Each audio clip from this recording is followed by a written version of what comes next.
and also tax fairness Oregon.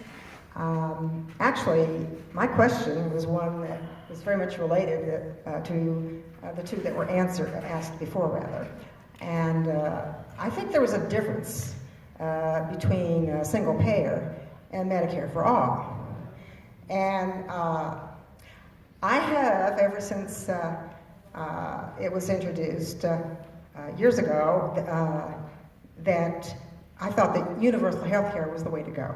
My background is in nursing, and I have seen the effects of people without insurance. And so I'm a little unclear in my own mind. I have Medicare Advantage. Well, you got Medicare Advantage? Yes, and I like it. You like it? But I have told my insurance company from time to time, I don't like you. And I don't know whether I've gotten any less care since then or not, I can't tell. But I admit to some confusion as to knowing really what is the better path to go. Because I think that universal healthcare gets the insurance companies out of the field. And I think that is a good thing. But there needs to be some remedy for individuals such as myself who are on Medicare Advantage and are able to afford to do that, as a matter of fact. And I'm not sure what that would be. That's it, basically. Thank you very much for listening. And that is a very thoughtful point, and I want to get into exactly what you're talking about. There are a lot of, where's my friend there? Okay.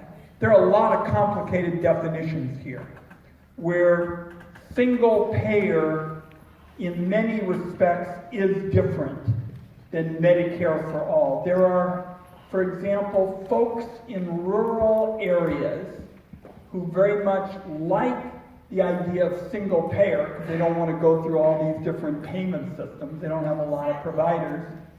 But they're not wild about Medicare for all because, for example, Medicare for all would eliminate employer-based coverage. Yes. So, yay. And folks, let's just have a good conversation.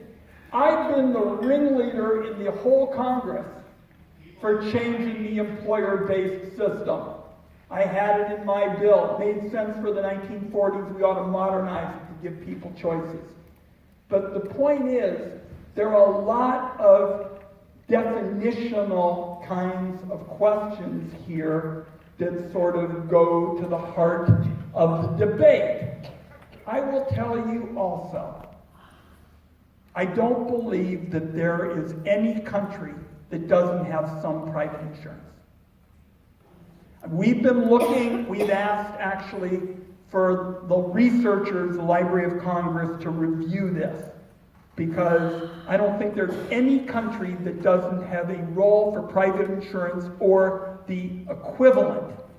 What we want to do, and I think folks over there have had a good concept, the gentlemen over there have had a good concept, we don't want to, in this country, be driven by the big health lobbies and big oil companies and the big corporations that are gutting our privacy, and the hedge funds and the big guys who are getting the tax breaks.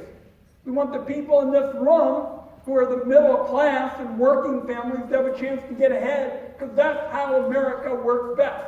Not trickle down, but bottoms up.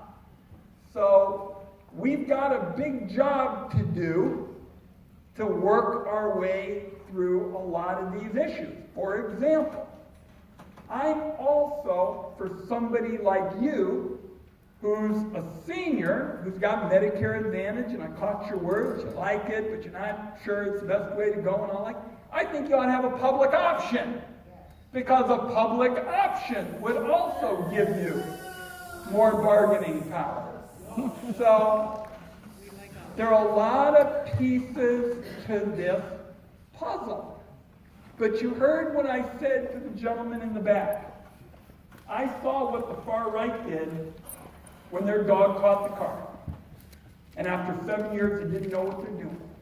It's my job as the ranking guy on the committee that funds health care to make sure I work with everybody to get this right.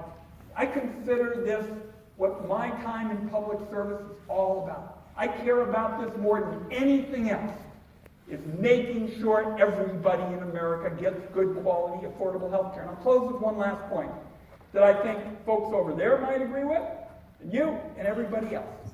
If we were starting over, folks, if the canvas was clean and there wasn't anything on it, not the $3.5 trillion going out in this fragmented, lobby-driven kind of operation, nobody would say we ought to do what we're doing now. Okay? Nobody would do it. The question is, how do you get from here to what I call there, where everybody in America gets good quality, affordable coverage? That's what we're going to work on.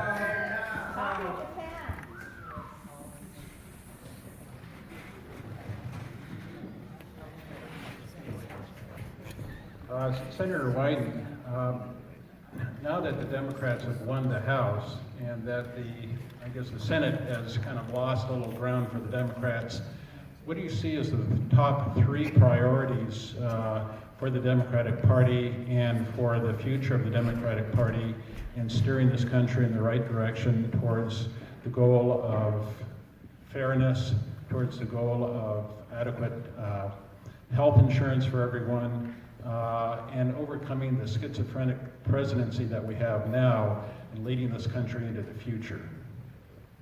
The question was about the schizophrenic presidency. I heard there was an election coming up in 2020. Let me get to the key kinds of questions. And again, because these are official meetings, these are not, he said, what's the Democratic Party, going to do?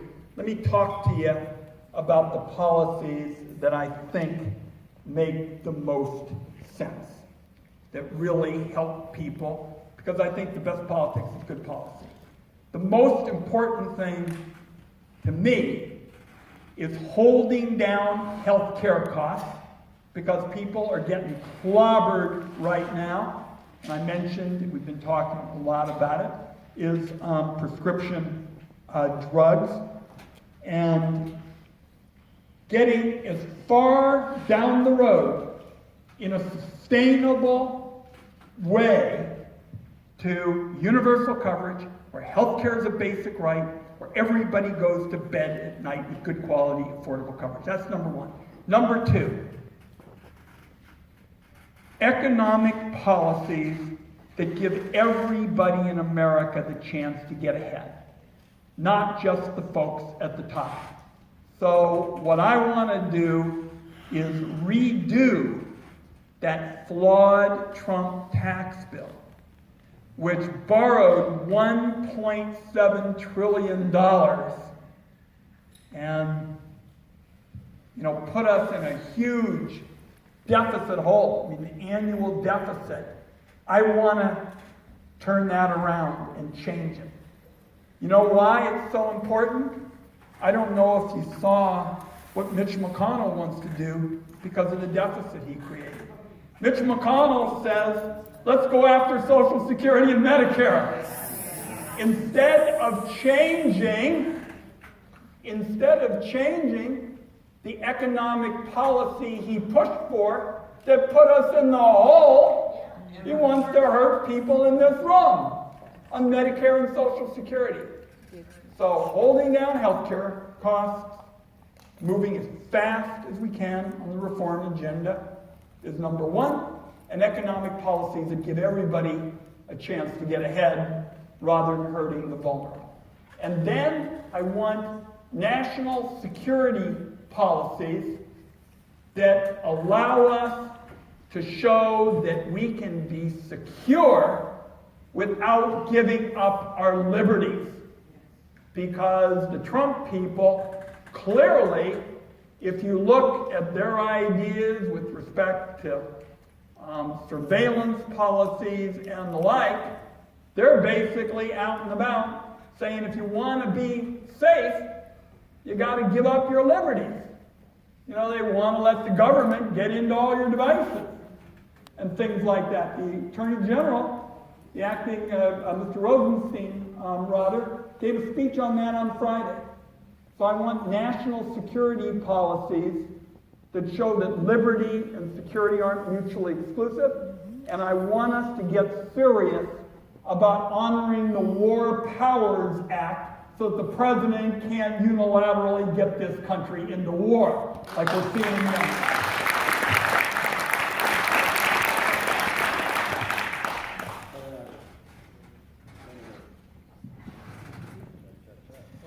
Senator. That's me the last time I looked. You want to take one more just for the road? Time for one more. Number 281. Number 281.